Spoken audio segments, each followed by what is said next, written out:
بسم الله الرحمن الرحيم الحمد لله رب العالمين الصلاة والسلام على أشرف الخلق أجمعين سيدنا محمد عليه وعلى آله وصحبه أفضل الصلاة وأتم التسليم. اللهم لا علم لنا إلا ما علمتنا فعلمنا ولا فهم لنا إلا ما فهمتنا فهمنا يا رب العالمين وبعد. جزاكم الله خيرا جميعا for coming. This is the next class, the second class of the Introduction to Islamic Sciences course. Sorry for suddenly we had some technical issues. I think because I made a lot of fun of engineers last time, so that's why they caused me some troubles. So I need to apologize to all engineers in the hall. Just until we fix the issue, and then we get back to normal, inshallah. How many engineers do we have here, please? Don't be shy. That's okay. How many engineers? Can you see hands, please? Okay. Engineer by heart? Okay. Type. Okay. Type. Okay. Jazakumullah khair. Thank you. That's actually phenomenal because usually we get a lot of engineers in the classes. So I think there's a good progress that we're heading towards the betterment of life and the betterment of people. So alhamdulillah, there is hope in life. Until we open inshallah the slides, the PowerPoint. So last time we started as an introduction to knowledge, the concept of seeking knowledge and the importance of seeking knowledge, and we went through some multiple definitions about these concepts. And I remember last point was about the 6 qualities that Imam al-Shafi'i rahimahullah mentioned about seeking knowledge. The 6 characteristics that everybody needs to embody in his life so he can be called the seeker of knowledge. He can be called the talibu ilm. Right?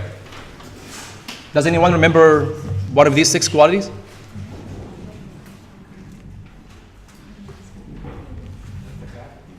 The intelligence, time, keenness, financial support, what? Open-minded. I think that's included in the intelligence. Means that includes the financial means. What else? Efforts. What else? Teacher. Said ذكاء وحرص واجتهاد وبلغة وإرشاد أستاذ وطول زمان. Said intelligence, keenness, efforts, and means that includes financial means and others. The instructions or the guidance of a teacher, and a long time. وطول زمان. I think we talked about 3 of these qualities at least. We talked about the first 3 ones to be essential in the process of seeking knowledge. And then we talked about the ijtihad. We stopped at the point of the ijtihad, the efforts that you need to put in order to seek knowledge. The struggle sometimes, the willingness to struggle to attain that knowledge. The scholars used to say, لا ينال العلم براحة الجسد. Knowledge cannot be attained through the comfort of your body. If you're so comfortable, you're not going to seek knowledge. العلم لا يعطيك بعضه حتى تعطيه كلك. Knowledge will not give you just part of it, piece of it, until you give the entirety of yourself to knowledge. This all the concepts they used to have about seeking knowledge. If you're not willing to put an effort, you'll never be able to attain knowledge. For some reason, we think we can achieve greatness in life without putting an effort, right? And that means individually or as community. We need to attain a lot of things in life, but we do not put the enough needed effort for these things to happen. When greatness needs hard work, greatness needs commitment, and greatness needs struggle sometimes. The poet said, لا تحسبن المجد تمرا أنت آكله. The greatness in life is not just few dates you're eating. لن تبلغ المجد حتى تلعق الصبر. You will not be able to attain greatness in life until you taste the better fruit. Sabr is one of the very better fruits. You need to taste that. It's not a date. A date is a sweet thing. But a sabr, which is one of the plants or fruits that is so bitter in taste, when you taste that, now you'll be able, for sure he's talking metaphorically, you would be able to attain greatness in this life. When we think, just one concept, when we talk about struggles and talking about efforts, when you think of the leisure time that we spend every day, right? And we go through all the stats that come out every now and then talking about people we spend long time daily on leisure time. One of the recent stats, I think in the United States, it was 6 hours a day for leisure time. Average half of this time is watching TV, right? Which is something like just like unbelievable. It's one of the most passive mind-numbing activities that a human being would do. Just watching TVs, regardless of the discussion TVs or like watching TV is something really good or bad, or the benefits or the harms of watching TV. But just the concept that people waste all that time on a daily basis. And when it comes to something great that you want to have or you want to achieve in life, they just think, okay, my commitment to a halaqah once a week is really hard work for me, right? Although everything is available. Venues are available, teachers are available, books are available, curricula are available, alhamdulillah, financial resources generally are available. Everything is available. You don't need to make a rihla, like a long trips, as the scholars used to do in history, to just hear one hadith or to ask about one issue. You would travel for days and months just to ask about one issue, to learn one single thing. But now everything is available. We have books, we have internet, we have Sheikh Google, that just in a blink of an eye you can get all detailed things about any topic that you want to think of. And actually, these things are double-edged swords, because sometimes when you have all this huge accessibility of information, you lose interest, right? And the value of these things become very, very weak in your mind and your heart. That is not something that I really need to spend like long time in. The idea of al-aql, the mind, this beautiful thing that Allah subhanahu wa ta'ala has gifted us with. Allah subhanahu wa ta'ala has honored human beings over all other creatures with the mind. And through these unnecessary activities that we do every day, we kill this gift that Allah subhanahu wa ta'ala gave us. When we think of efforts of knowledge, we have millions of stories from the scholars, how much they paid to seek knowledge. One of the modern scholars, his name is Sheikh Abdul Fattah Abu Ghudda, was one of the greatest scholars. He passed away maybe 20 years ago or more, maybe 30 years ago. And he was a great scholar in hadith and other sciences. He authored a very beautiful book. He called it Safahat min Sabr al-Ulama. He called it Pages of the Patience of the Scholars. And he mentioned a lot of stories about the patience the scholars had to seek knowledge. And the beautiful thing about this book is that the way he put the chapters of the book is he made the chapters over the struggles of life. So a chapter on poverty. So all the scholars, like examples for the scholars who were poor while they were seeking knowledge. A chapter on the physical illness that some of them would be suffering from and he's still seeking knowledge. A chapter for scholars who lost their books. And he made this as an example for a tragedy that would happen to a scholar, right? Because books are the main treasures of any researcher or scholar or student of knowledge. If he loses his books, he loses big value of his life. That's why they used also to emphasize the concept of ilm, knowledge is something that you perceive and you have in your heart and your mind. The very famous story of Imam al-Ghazali, when he was just traveling by himself and few people stopped him and they wanted just to rob him. They took every single thing he had. He told them, take everything, but just leave me my books. So the man, whatever the leader of that gang, he told them like, why? What do you need from these books? He said, if you take them, what else I have in life? It has all the information that I learned from my teachers. So if you take them, there is no point of my career anymore, basically. So the man laughed at him and he said, if I take your books, so that means I took all your knowledge? So he laughed at him. He said, like, that's stupid, because if I just take your knowledge by taking the sheets and the papers that you have this information on, so what is the point of your knowledge? And Ghazali said, Allah subhanahu wa ta'ala sent me that man who's actually robbing me, but he sent me that man to teach me that, listen, that knowledge is not only just information that I'm actually just writing or documenting. It's partially memorization, and the other part is my intellect, how I'm developing my intellect to use this knowledge.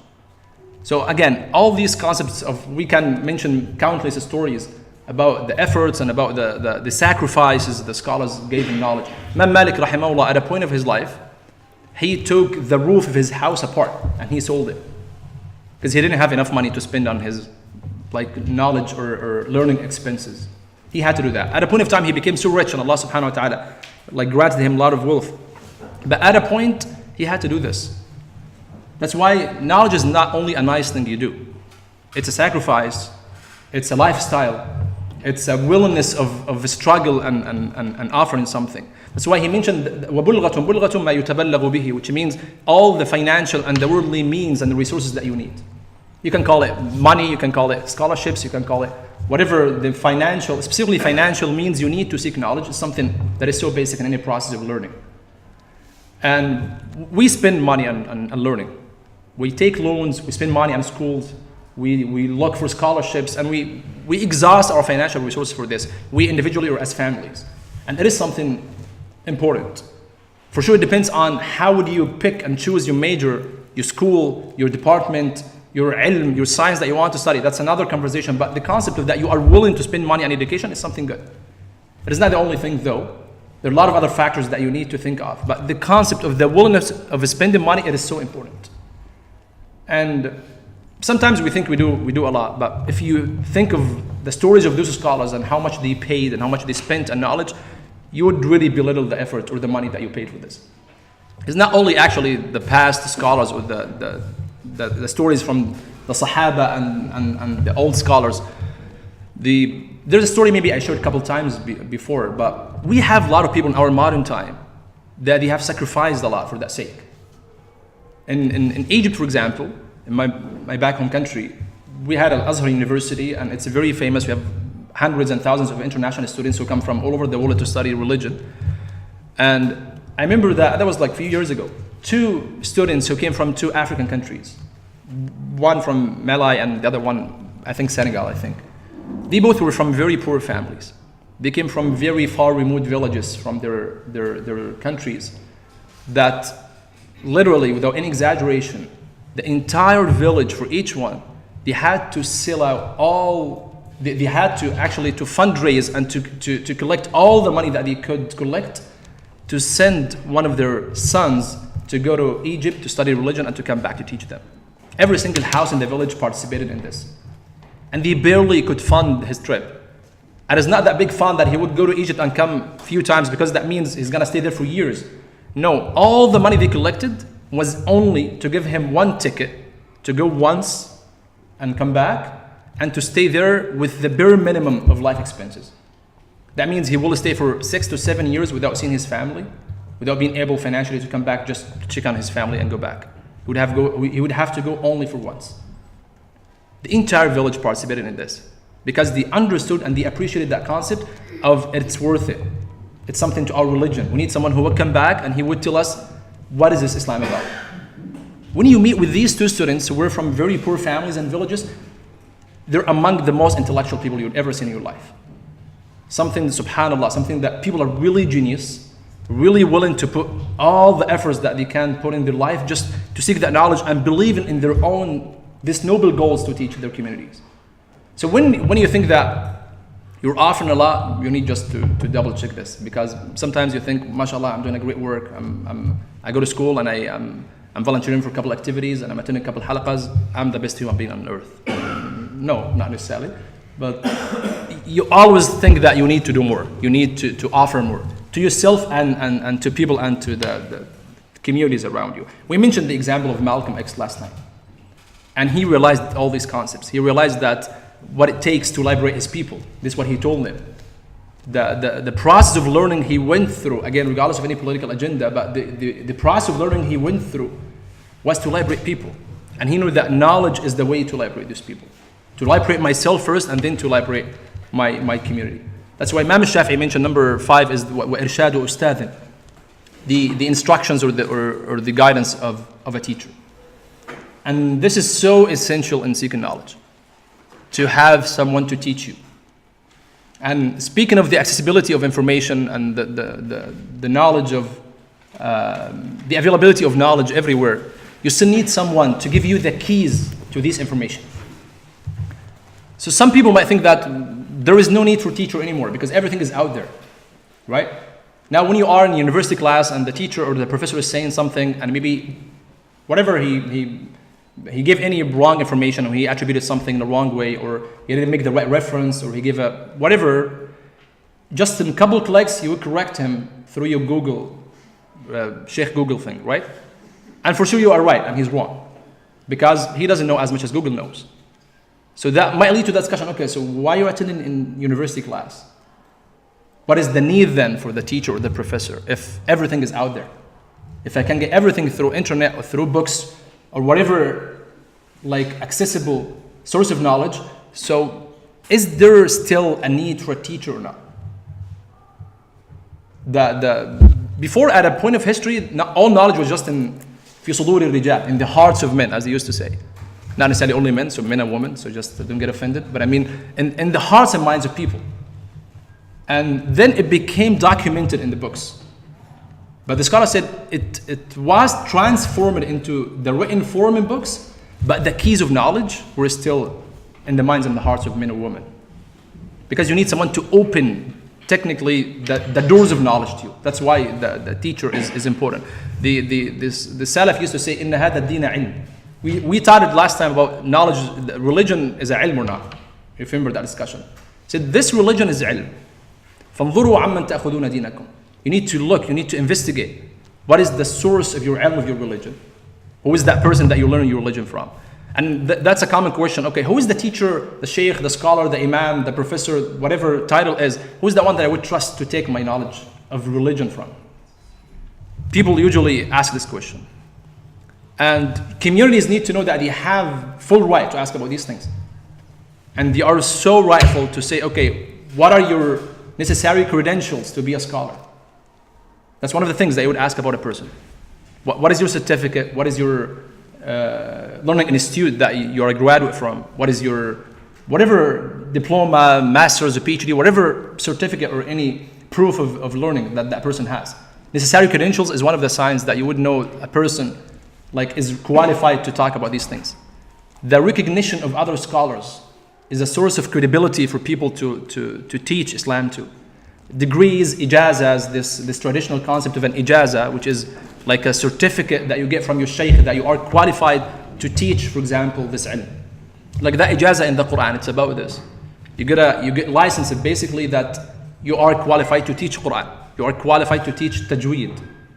All these things are sources of knowing the credibility of a person to teach Islam. So muallim or teacher is in a very vital role in the Islamic traditional concept of learning.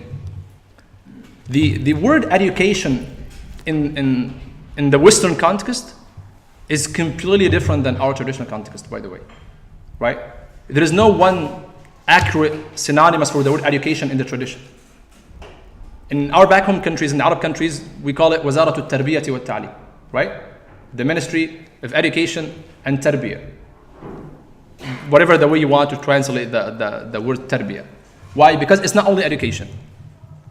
It's an education, and you're actually implanting certain concepts and ways of applying this education or this knowledge or these sciences in the minds of kids. Right? You're not only a person who's delivering them some information and you're leaving. That's not teacher in the Islamic concept. There's nothing that is called only just mere education in that sense, because they both go hand in hand. Your teacher is not only your intellectual mentor, he's also your spiritual mentor. He's offering you both, or he's supposedly offering you both. He cannot just be only offering you some information and he's leaving. That's not an Islamic traditional concept. If he's just giving you random, again, information about things, that's not enough, because you cannot separate both. He's nurturing actually your mind with these concepts. He is taking care of your spiritual well-being as he's taking care of your intellectual well-being at the same time. They do not separate both. That's why the word madrasa in the tradition, it's a symbolic meaning for the phases of learning that builds not only, again, a set of ideas, it builds a set of ideas and it builds the character of the kid, right? You want to make him a good human being. You want to make him a good person that is not only learning to have a job, right? This idea that all revolves around money and jobs and this world of corporations to excel in corporations, this is not the only reason for seeking knowledge in Islam or in tradition. It's actually about making tarbiyah, changing the life concepts or building actually the life concepts in the minds of the kids or the students. And then the last thing Imam al-Shafi'i mentioned is the watul zamani. You need long time. So knowledge cannot be only attained through weekend course or a couple halaqas or a couple books you read. You need commitment all the time. And again, the scholars used to commit for a long time in these things. Imam Ahmad ibn Hanbal, one of his famous sayings, he would say, مع المحبرة إلى المقبرة. I'm with my ink bottle, the ink well that they used to use for writing on the sheets or the tablets, said until I'm in the grave. There is nothing that is called I'm done or I've actually attained enough knowledge. So these 6 things you need to think of before taking decision to study something, before putting money to study something. When we think of the way we choose our majors in schools, whether again it's an individual decision or a family decision, when we think of that on a community level, the main way we push kids towards education, it's all towards the financial excellence, right? Everybody just wants to secure a job. That's one of the, I'm not saying that's wrong, but that's one of the main reasons that we do this. It's a capital growth all the time, heavily scientific. Everything you just want to be excellent, to get some good job and to excel in that world of corporations. That's the main thing. We spend a lot of money on this. We try our best to provide them with the best environment. We discipline them when they do not do good in school. But again, that's one of our main goals, pushing them to schools. Again, that's not necessarily wrong, but is this enough? Is it enough that I'm going to school only to get a job? So last time when we said that one of the things we mentioned about our ummah, so we're the ummah of read, the ummah of iqra, right? What does it mean, the ummah of iqra? Like, how can you understand the concept of choosing your major in school under that concept of iqra? Is it only the financial intention or not? If you remember, we said he didn't only say read, he said read by the name of your Lord, right? اقرأ باسم ربك. Does that mean that there is reading by the name of the Lord and there is reading that is not by the name of the Lord? Right? Both are readings, but they're not actually the same reading. This is what for example, Imam Al-Ghazali rahimahullah wanted to establish in a lot of his books and a lot of his works. Ghazali was one of the very famous traditional scholars, one of the widely revered names. It was like one of the geniuses of our civilization. He was a polymath, basically. He's very well known by all people. His name is repeatedly mentioned in all learning institutes all over the world. Someone who was the chair of one of the most honorable learning institutes in his life in Persia, in Bilad Faris. One of his beautiful books is Ihya Ulumuddin, Reviving Islamic Sciences. And he taught in this book about the concept of knowledge and actually at the beginning of the book, and the definition of knowledge, and what is the beneficial knowledge and what is the non-beneficial knowledge from the Islamic concept. And then he said there is primary knowledge and secondary knowledge. And he taught about the concept of, remember Hadith Jibreel, and we said there is ma la yasa'u al-muslima jahlu, there are things that every Muslim has to know. He taught about this to be the primary knowledge. That every Muslim has to know what is essential about his faith, what is essential about his Islam, which is the fiqh, what is essential about his ihsan, which is the tazkiyah or the purification of the heart. If you remember the map of Hadith Jibreel. He said, and then everything else is secondary, which is fardu kifaya, which is a communal obligation on communities, is not an individual responsibility. Right? You know the difference between fardu al-ayn and fardu kifaya, right? What is the difference? Between a personal obligation and a communal obligation.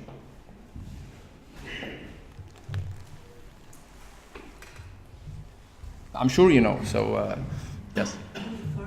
Every individual has to accomplish. That's fardu al-ayn. You know, if one does, it could actually cover for everyone. Exactly. So individual means every single one has to do it, right? And if he doesn't do it, he will be like held accountable for this. Communal is that the community needs to offer this. A few of them, one of them, we always give the example of Salatul Janazah, right? That offering funeral services in the community of Windsor is a communal obligation. If this service is not there, all the community is responsible religiously, that you will be asked individually on the day of judgment, why didn't you do something? That's this concept. So he said there is the primary knowledge that every person has to know, and then the fardu kifaya, the communal obligation, the communal obligatory knowledge is whatever anything else that you need to study, right?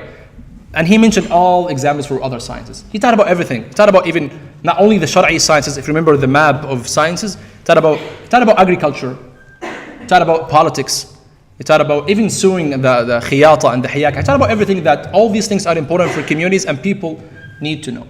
But if we keep in mind all the time the center of our knowledge map, right?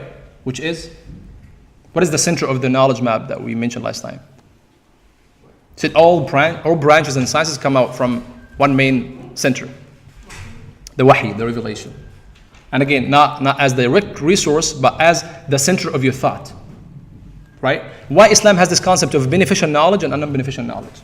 Why did we had that discussion about some sciences that are haram to be studied, or are recommended to be studied, or are permitted to be studied, or are makruh to be studied? The 5 different categories of rulings apply to sciences. Why? Based on this center of thought in your mind, that why I'm doing this. To the extent that when they would think of the sewing or the khiyata, they said that's a very good thing the community has to have. Why? Because basically, part of the Islamic concept is you need to cover your awrah, right? It's as simple as this. And to cover your awrah, you need to offer the means that would make you able to cover your awrah, which is the clothes, right? This piece of cloth that you would use to cover your awrah, you need to offer it. If it is not offered, for example, just a very hypothetical example, there's a problem. Why? Because this is the way Allah wants you to live in this life. And this is the way we rank the importance of these ulum. And this is the way we judge engineering too. So every time we talk about engineering, it also goes through all these different ranks based on the importance of seeking that knowledge. But Al-Ghazali actually went beyond all of this. And what made him so unique is, more importantly, is his philosophical inquiry. He tried to go out of the box, as we say, and he tried to think, okay, what is driving the society nowadays? Why are people doing what they are doing nowadays? Now he went back to the sources and he started to establish our theory about knowledge, the Islamic epistemology. How can we seek knowledge and how can we apply in our life? But that's not enough. What make people do what they are doing? Why people tend to do certain things? And these things change every few decades, every few centuries. For example, when we think of the science as a prevalent thing in our modern time, why people are thinking of science, are giving science all this importance and all this value.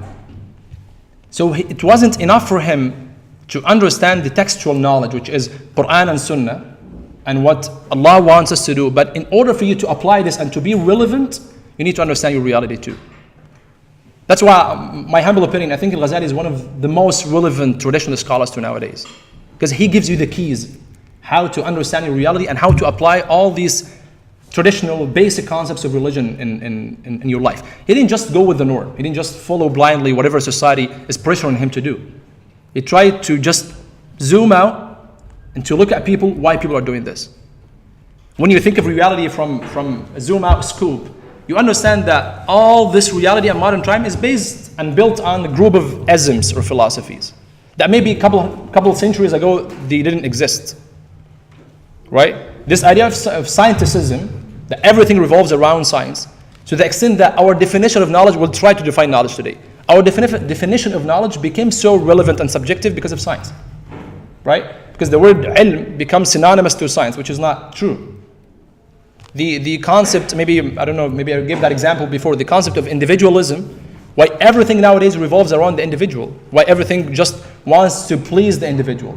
The concept of the importance of an individual versus the importance of a family, right? It's been decreasing like crazy in the last few decades. But it wasn't like that maybe not a century ago, just 50 years ago. And that reflects in everything in our life, even in the ads that you watch on TV, right? You find every product that you are watching the ad for, just focus on how to please you individually. Don't care about anyone else, right? The culture of I don't care. This very spread out culture that everybody just I don't care, just me. That the individual is the lord of the modern civilization, basically, or this is what people are trying to at least imply. And how these things affect us intellectually, and how do these people affect us spiritually in our connection and in our relationship with God. These are examples just to provoke our thoughts, not necessarily 100% right or wrong. This is what, again, Al-Ghazali did. And he authored another book that is so beautiful. He called it Al-Munqidhu min al-Dalal, the deliverance of the error. It's translated into English. He summarized basically all the philosophies of his life, and he stated the way he understood and conceptualized the philosophy of Islam. That could be summarized as that he understood the textual knowledge and the contextual knowledge. What it takes to understand the source of our religion and what it takes to understand our reality. So this is the question that we're trying to answer nowadays. That why do we need knowledge again? To know the primary knowledge that every Muslim actually has to know, and then to know how this knowledge will allow us to thrive contextually, to fit in, to be relevant while we are still preserving our identities and our knowledge of Allah subhanahu wa ta'ala. Okay, so if we want to define knowledge, the definition of knowledge, how can we define it?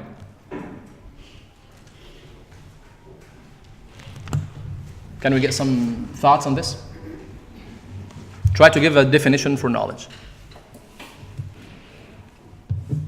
This thing is working? Yes. Should be. Okay.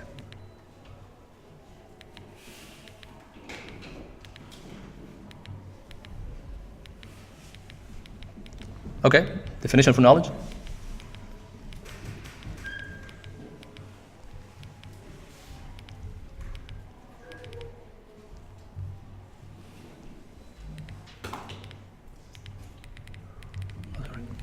Any ideas?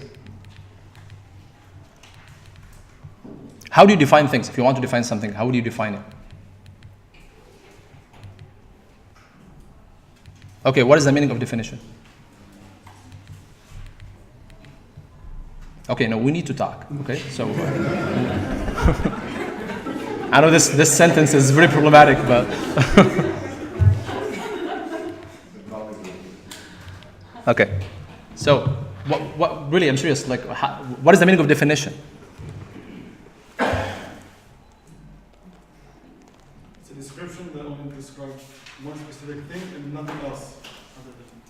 Okay, description of something that doesn't include anything else, or that describes the essence of the thing without including anything else. Okay. So can we apply this to knowledge? So when this word comes to your mind, but how do you perceive it?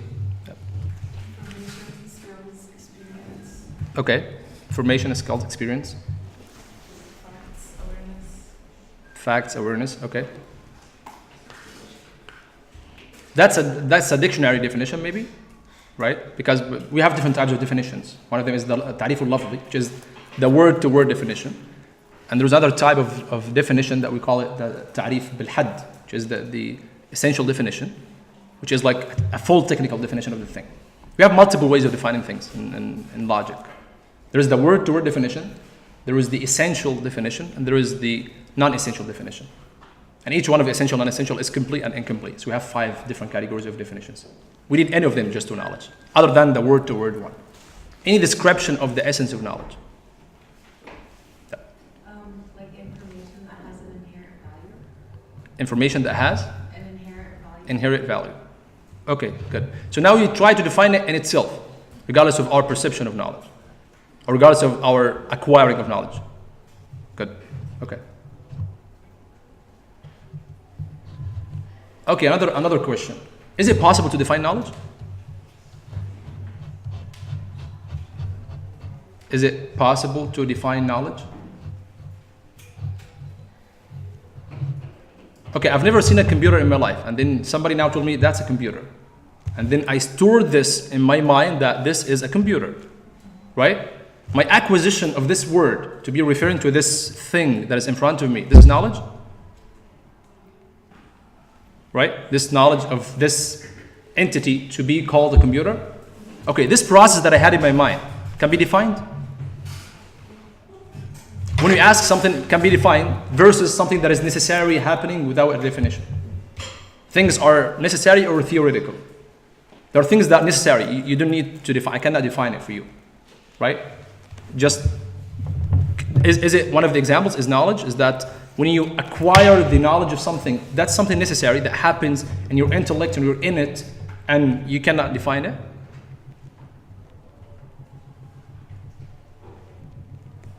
Any thoughts? Yep. There's a learned component to it. Okay. The learning component is that the acquisition of the thing, right? Is someone like a credible resource told me that that's a computer, and then I conceptualize this and I stored it to be a computer. That's 3 levels, for example, right? This process can be defined or not. Yes. So the science of innate and learned, or understanding the innate and learned, or understanding the innate and learned. You're offering definition? Yeah. Okay, say it again, please. So the science of understanding the innate and learned things in life. Okay, that's a definition. Yes. Well, there's one form where you, like you said, from a credible source. Mhm. Another way is the study of the behavior of something, you know, to basically investigate something, how it acts, how it behaves, how it performs, and concluding thoughts and ideas from this behavior to be defined as knowledge. Okay, but maybe that's a certain type of knowledge. Well, besides the credible source. Okay. So, by the way, we do not have one single 100% accurate definition for knowledge. Right? The scholars offered multiple definitions. They offered over 40 definitions for knowledge. And then they had another discussion. Is it something that can be defined or not? Some of them said, no, it cannot be defined. Few of them actually said, it's daruri, it's necessary. You cannot define that process. Some of them said, it's necessary, but it can be defined. Some of them said, no, it is theoretical, so you can define, but we are not able to define it. So they offered a lot of different opinions. Yeah. What does necessary mean? What? What does necessary mean? Necessary means that something that you conceptualize without defining it in words. Without defining it with the technical definition of things. Okay, 1 + 1 = 2. That's a necessary apprehension in your mind, right? You don't have to like define it in a mathematical process to know why did you get this or how did you get this. That's one of the meanings of necessary knowledge. If you can't define it, how do you know it's there? What? If you can't define it, then you can't quantify it, and you can't really understand it. Definition is not a condition for existence. Things can exist without defining them. Your inability of defining it doesn't mean it doesn't exist. It's there. You see it. You observe it. You can control it even, but you're not able to define it in a technical definition with language. This is their meaning. You can describe it, right? I can keep describing that process of the levels of acquiring the information, but that's not a definition. This is the meaning. And then I'm gonna say what the reason why did they talk about all these things. It's very detailed in the tradition of logic and theology. How we define things and why do we have all these multiple definitions? One of the things they discussed too is that this concept of knowledge, when my knowledge of this to be a computer and Mustafa's knowledge of this to be a computer, both knowledges are the same. Are we equal of this perception of this thing? So they said that knowledge is a universal concept, right? So universal concept, is it a uniform universal concept that it's equal among people or it's unequal? They have that in logic, the uniform universal concept and the non-uniform universal concept. الكلي المتواطئ والمشكك. So they said some universal concepts, they are unequally distributed among people. So knowledge is a universal concept, right? Universal is just something that is very universal in general. The versus particular. So knowledge is just a universal thing. Is it equal among people or no? It has levels and of the same thing. So that also was one of the discussions that he had. He said all these concepts like knowledge, like patience, like hate, love, all these things that are universal concepts. Are they equally uniform among people or not? That's also one of the discussions. So the reason why they spend all that time on defining knowledge, because sometimes nowadays you appreciate these efforts. Because you know that the epistemology of Muslim tradition of viewing this concept of knowledge is completely different than what's going on nowadays. Right? When you join school and then you go to university, the whole frame of learning is completely different. Right? The main goal of all these learning institutes in this life is completely different than the Islamic tradition. I'm not being harsh, but that's the reality. Not only here, almost everywhere. Right? So when we, I think a lot of mashaykh, the scholars used to view a lot of these universities to be one of the most human tragedies that happen. They were as harsh as this. Because they said, usually when we explain knowledge, we explain ignorance. They define knowledge and then they define ignorance. And they said we have two different categories of ignorance. There is the simple ignorance and the compounded ignorance or the complex ignorance, right? Simple ignorance is the mere unknowing of thing. Like you didn't know something because you didn't know it. Compounded ignorance, you didn't know something and you didn't know that you didn't know something, right? That's the bad one. The first one applies to everybody. All of us, we share the ignorance of things. Right? That we've never heard of these things, we've never came across these things before, so we didn't know them. That's simple. One of the modern scholars, they call it the innocent ignorance, because you're just innocent, you didn't know it. But the compounded or the complex one is that you didn't know it, and you didn't know that you didn't know it. Right? Al-jahl al-basit wal-jahl al-murakkab. So a lot of scholars, they would say that. They would say a lot of our universities, you enter the university and you have simple ignorance, and you graduate and you have a compounded ignorance. Right? And back home, education is free. In Egypt, for example, education is free. It became like that since the 1950s. It's one of the things that the national state used to brag about bringing to people. And from grade 1 to PhD, just for free. Little fees, but it's almost nothing. So they call it ta'lim al-majjani. It's the free education. That is something that the modern civilization is bragging about day and night. So one of my mashaykh used to say, that's not ta'lim majjani, it's tajheel majjani. They're not educating you for free. They're making you an ignorant for free. That's the concept. Why? Why they're having this problem with the civic organization of learning institutes? They're basically affiliated to the government institutions. Even this criticism is happening here in the modern Western academy a lot, right? One of the modern scholars in the States, he said we take the brainless people to confer upon them a diploma. Don't just get offended by this, but he said, you give a brainless person a diploma. That's what colleges are doing. So all this criticism around colleges, universities, or schools, why? What is missing in the learning institutes nowadays to have all this criticism going around them? Or maybe we're wrong and these institutes or universities are doing the job and that's it. Do you think there is a problem? Do you think there is something missing in the style of learning nowadays?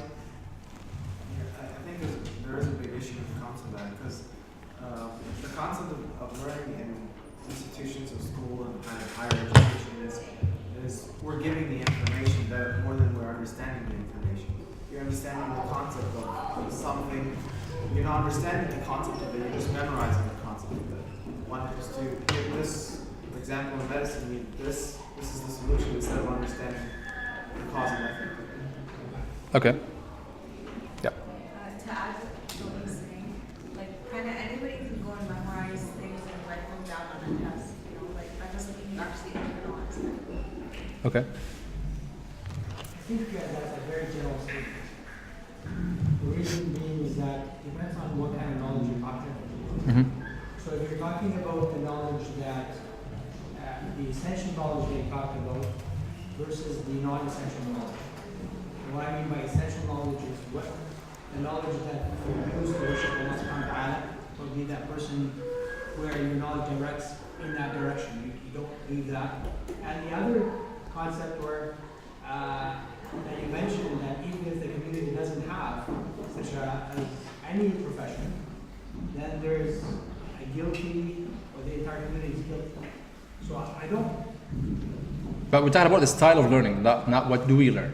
Yeah, but the style of learning, if you look at the styles of learning in Egypt and the styles of learning in Canada, which ones are more successful? At the regular, I'm not talking about religious, the regular side. But it's all subjective. No, All subjective. I think I can piggyback on what you just said. There's an element of control. Like state controls what we're learning.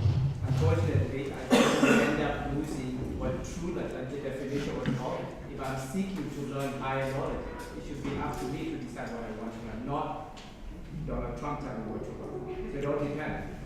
It's subjective. And it's the same thing in Egypt. You compare the two countries, yes, I agree with you. But it becomes very subjective. And then going back to the initial question, what's knowledge? Okay. Yeah.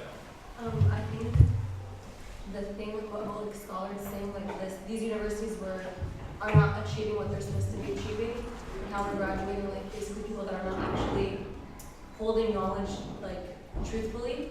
I think knowledge is supposed to change a person to becoming better.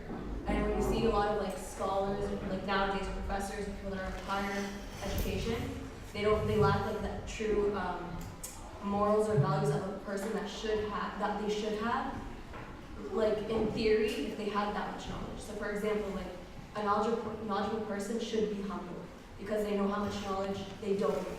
So like, but in university, the higher you go, there's a lot of people that are very arrogant because the higher they go, they think they have so much knowledge. So I think like the style of universities nowadays is basically like breeding arrogance, for example, or breeding certain aspects that knowledgeable people shouldn't have. So that's what my Okay. Does everybody agree? Thank you. Does everybody agree that there is something missing? Yeah. By the way, I was sharing some opinions. I haven't shared my opinion yet. So I'm a graduate of a university, so don't worry. I still go to university too. So, but do you think that the learning style in the modern education, is it like comprehensive and it addresses almost everything people need to learn? Not comprehensiveness of the topics, but I mean comprehensiveness of the style. That it addresses different human components. It wants to build the character of the person. It is not only focusing on money and corporations, like all these different concepts that we're trying to instill the way we go by these discussions. Or do you think it's still something missing about them?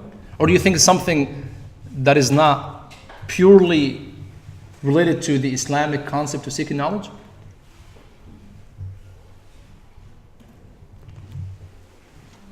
So in Islam, for example, it is not exactly like this. Knowledge in Islam, number one, has a spiritual reflection, right? It's remembering, it's tadhakkur. It's part of knowledge. It's not the technical definition, but it's part of knowledge, that the concept of remembering, of tadhakkur. Quran is full of this. وَذَكِّرْ فَإِنَّ الذِّكْرَى تَنْفَعُ الْمُؤْمِنِينَ. Right? Remind people. So if you're ignorant of something, why would you be reminded? Because in Islam, the massive concept of knowledge is that not something that you are acquiring from scratch, from just out of nothing. No, you are uncovering something that's in your own self. Right? That's part of the Islamic theory of knowledge. When we talk about atheism and the people's knowledge of God, it is not something that you establish from zero. It is something that actually people have clouded fitrah and you want to uncloud their fitrah. Right? Why? Because they have things in them. They're just unable to uncover them. Right? That could be part of the Islamic concept. The concept of dhakir, remembrance all the time in the Quran and the tradition, sometimes it refers to that sacred covenant that we gave in a different dimension before we were created. وَإِذْ أَخَذَ رَبُّكَ مِنْ بَنِي آدَمَ مِنْ ظُهُورِهِمْ ذُرِّيَّتَهُمْ وَأَشْهَدَهُمْ عَلَى أَنفُسِهِمْ. One day, every one of you, if you believe in Islam, was brought up to life and he was asked that question. Am I your Lord? And you already answered. Before you think of the answer, you said Bala, in the affirmative answer, that yes, shahidna. Not just that. You answered and you bear witness that yes, shahidna. And then Allah told you that on the day of judgment, you would say, I didn't know about this. I was heedless about this. أن تقولوا يوم القيامة إنا كنا عن هذا غافلين. You did this already. That was out of your hand for sure, but you did it already. So why? That's the way Islam views it. Now in the modern education, concept of God is not there. Not only in science and everything. Even if you study social sciences, there's nothing that's called God. Right? In Islam, no. فَعْلَمْ أَنَّهُ لَا إِلَهَ إِلَّا اللَّهِ know that there is no God except Allah. That's an amr, that's a command and an order from Allah subhanahu wa ta'ala. Nowadays, no, the Khaliq, the creator, God is not there. In Islam, there's a purpose of life, right? Allah created you to do something. When Allah subhanahu wa ta'ala decided to create us, He wanted to replace another genus that was before us with human beings, right? They said there was jinn before us. And then He wanted to replace the jinn with humankind, with mankind. What did the angels say? Why did the angels kind of object this?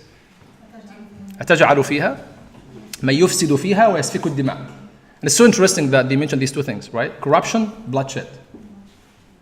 Just open the word map and just have a quick exploration of what's going on, right?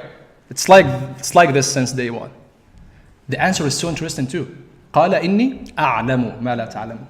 I know what you do not know, right? It's knowledge. Not just that. The following verse is وعلم آدم الأسماء كلها.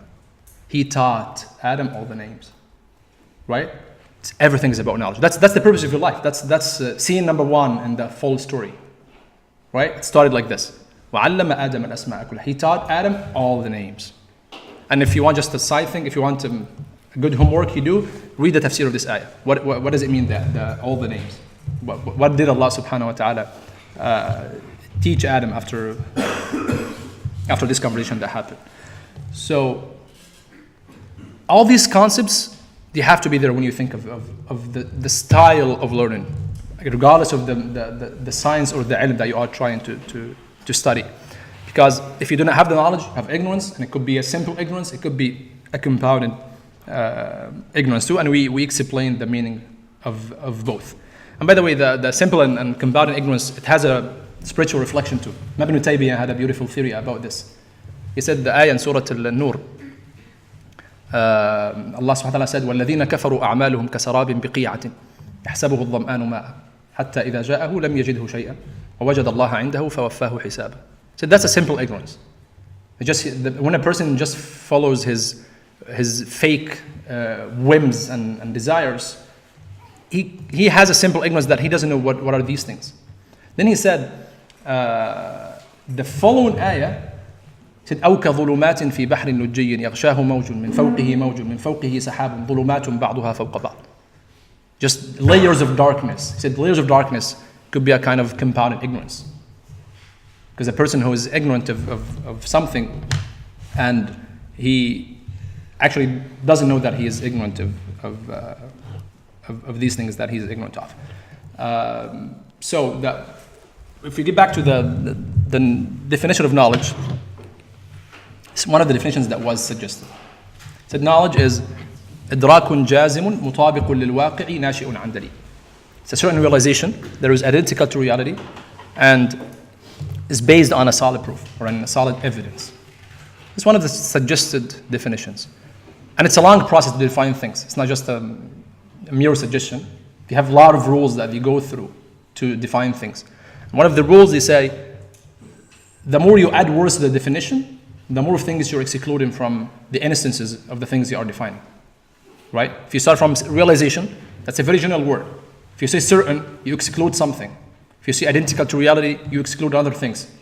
And that's the way it goes with the rest of the definition. That's why they suggested this map for knowledge. And that's very essential and important to understand. Said from the definition that we have, this is the way we perceive things. So any information you perceive, whether you realize it or you do not realize it. If you realize it now, you had a realization. Simply. If you don't know it, that's a simple ignorance. Right? There's only two options. There is no any other option. And then, okay, when you realize something, whether you are certain about your realization or you're not certain about your realization. But this certainty goes through things. You are investigating, you are checking, you have a process of learning this certainty. Okay, if they are not certain, that means they're not knowledge. What are they? Could be a million things. That starts from you are just supposing things, you are doubting things, you're eluded about things, you're claiming things. All these are different, we call them levels of perception. Right? Shak wal wahm wal dhann, all these different levels. That just suppositions, 70-80% sure about thing. Doubt, it's a 50-50. It's a delusion. It's just like 20%, 10%, whatever, when you dilute it with something. You're just claiming something. There is no mere proof or evidence for that thing. All this goes with the uncertain knowledge. If it's a certain, you have other two options. Whether it's identical to reality, it's incoherence with reality, or it's not with reality. It's not identical to reality, right? Sometimes you are certain and firm about realizations that are not true, right? Someone now is saying that it's Isha time. And we tell him, no, it's not Isha time. He says, no, it is Isha time. I'm certain about this. I'm 100% sure that's Isha time. Okay, so we've investigated the prayer times app, and we found out, no, it is not Isha time yet, right? He said, no. I don't believe in the app. I'm telling you, it's Isha time. So he is certain about this piece of information that it's Isha time, right? And I am certain about the information that it is not the Isha time. Who decides who is right and who is wrong? Reality, right? Who is identical? Whose knowledge is identical to reality? And there has to be something that will be the deciding factor for this, which is whatever we had decided to be the prayer app, the prayer times app, the website, the actual investigation of the sky and whatever the phenomena for this. Regardless, there is something that has to decide this. So that's identical to reality or it's not identical to reality. If it is identical, you have two other options, which are the last things, which is you have an evidence for this, or there is an evidence for sure because you're certain, but you don't know the evidence. Right? So can anybody give an example for both categories? So now realization, certain, identical to reality, and then based on an evidence or not based on evidence.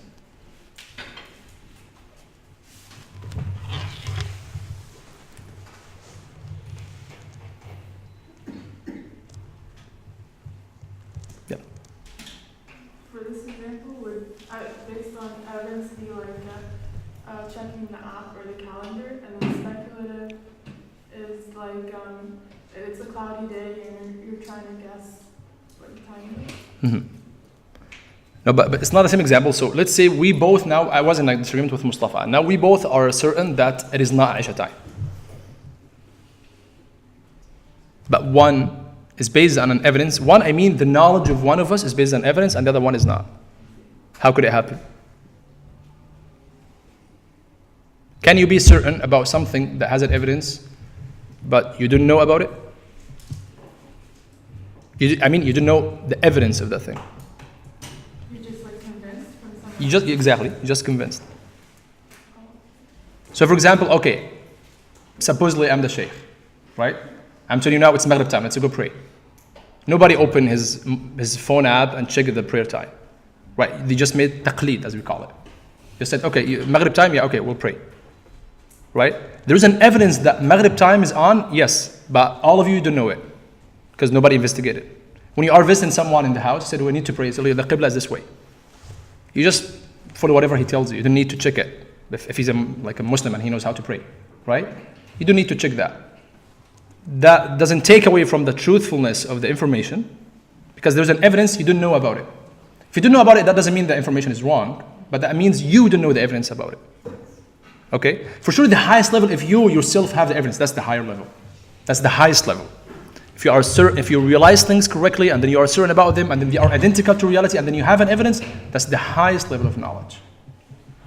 And then it comes after it is when there is an evidence but you don't know exactly what is the evidence. You got it? So but it has to be identical to reality. Anything else other than these two concepts, they're not knowledge. Right? Anything else. If it's not identical to reality, it's wrong. It's actually compounded ignorance. That's not knowledge. If they are from all these different categories of supposition or doubt or claims, that's not knowledge.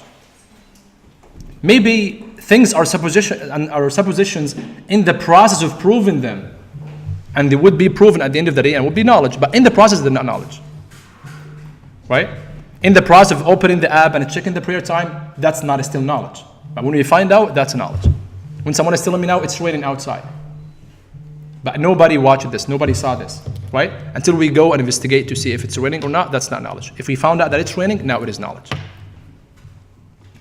Okay, is that clear? Now the definition of knowledge and this map is clear? Because we'll refer to this map a lot. You sure? Okay. We'll take this last one and we'll pause for a break, inshallah. So if you define knowledge the way we did, and then we broke down the map to the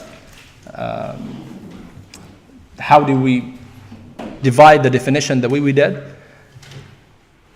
you need to understand that every single statement you make is something we call it hukm, ruling, attribution of things. This is the meaning of hukm. We use the word hukm in a more technical meaning. This is not the meaning we want today. Hukm, it means you attribute something to something. We attribute the relation between two things, or you're negating them. إثبات أمر لأمر أو نفيه عن. Every single statement you make, it's a hukm. When you say it's raining out there, that's a hukm. I'm tired, that's a hukm. I'm hungry, that's a hukm. Any subject and predicate sentence you use in language, it's a hukm. And every single thing has to come under one of these different three categories. Any hukm you make, whether it's a rational hukm, or it's a customary hukm, or it's a legal hukm. That's a purely Islamic concept. But it saves a lot of confusion that might happen to you while you're seeking knowledge. That saves, not exaggerating, almost 80-90% of the confusion that might happen to you. Intellectual or rational hukm is things that only perceived by mind, by the pure logic. Right? The example of 1 + 1 = 2. That's a rational hukm. Everything is whether moving or motionless. That's a rational hukm. Right? The impossibility of contradictions being existing at the same time from all different perspectives, just to exclude metrics, is also a hukm, a rational hukm, that things that you perceive by your mind. You don't need any other source to tell you about these things other than the mind or the aql. The customary things are the things that are based on the recurrence and observations, right? Most of, like 70-80% of science fall under this. When you observe things and you come out with like laws or rules, customary, about chemistry, about biology, about physics, about medicine, all these things are just observations, recurrence, inductions. All these things are customary hukum, customary rulings.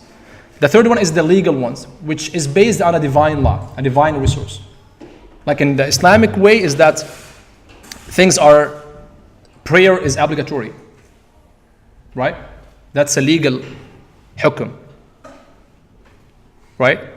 Stealing is haram, that's a legal hukum. Why stealing is haram is not a rational hukum?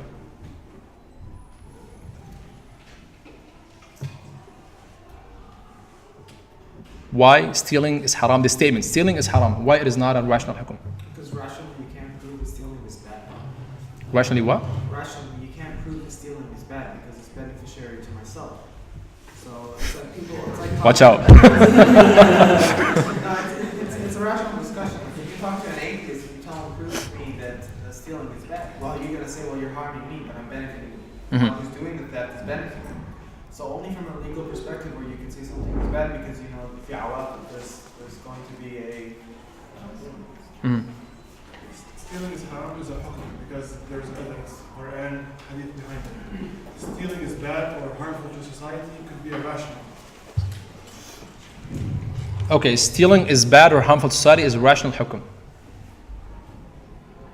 Do you agree with this statement? When you agree with statements, regardless of the one who made the statement, because I know people love Umar, so they would agree with him. No, just be impartial about this. So stealing is bad to society, is harmful to society. That's a rational hukum? That would be customary, right? Why? Because it's something that you're observing from your surroundings, the impacts of stealing on society. It would be something that's based on logic or reason. Okay. So again, what is the difference between rational and customary?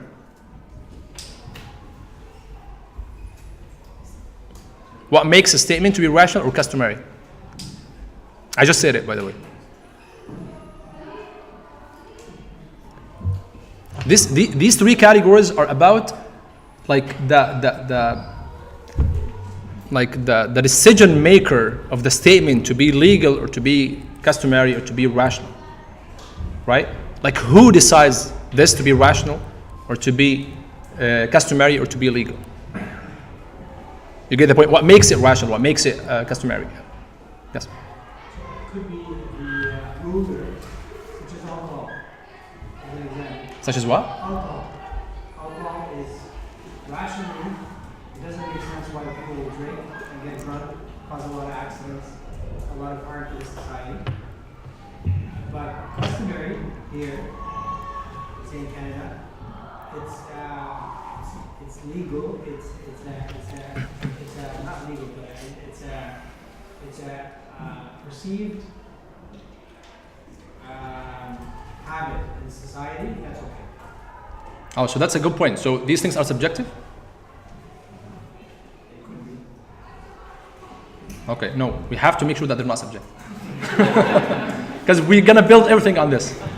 Really, that's a very good question. Because if they are subjective, so we are in trouble. We need to make sure that those things are just absolute. Why? Because we judge things to these things. If they are subjective, there is no point of the whole discussion.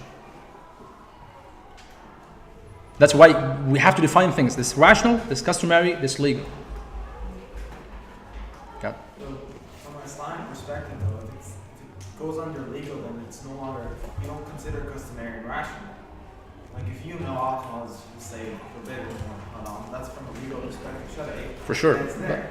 But that doesn't contradict it, because it could be rationally okay, but Islamically haram. Yeah, but it could be from subjective. You're saying it can't be subjective, but it could be, because let's say we remove the legal part of it, then I can rationally say alcohol is good. I can rationally, depending on which side you're, where you stand. From a rational perspective, even in the Quran, I understand. That's not subjective, because that's now we attribute that from social perspective, for example, rationally it's okay. From legal perspective, it's not okay, because the application is different. But within the same category, it's not subjective. So if let's say all rational people agree that alcohol is bad, it has to be bad everywhere.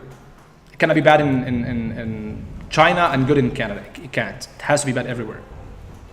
But we can say rationally it's okay, but Islamically it is not okay legally.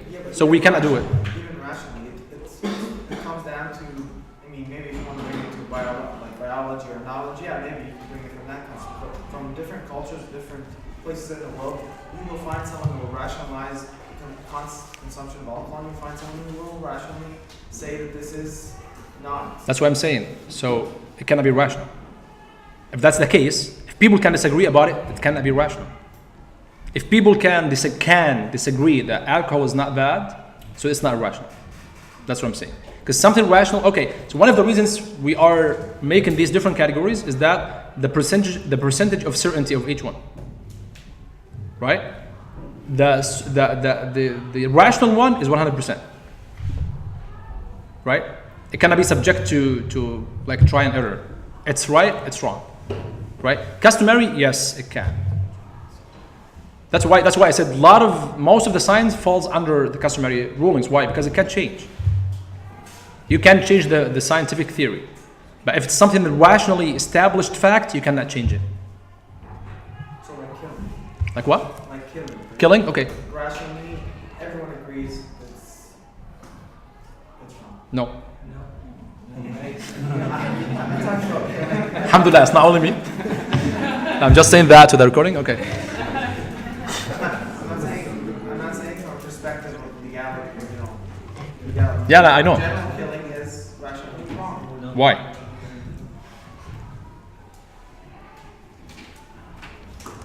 If you're killing an evil person, it's rationally not wrong. If someone is attacking you and you're trying to defend yourself, and you kill them, that's a scenario. Okay, that's a hypothetical scenario. Okay, and there are two people watching you. Someone watched the whole scenario from the beginning, and he knows that you're defending yourself, and someone just came and he find you killing that person. You would have two different judgments about it, right? I came in the actual killing. I said you're killing an innocent person. You were doing something wrong. Another person said no. He was defending himself and he's doing something right. What? I don't want to prolong the argument. No, it's okay. That's another discussion we'll have it later. But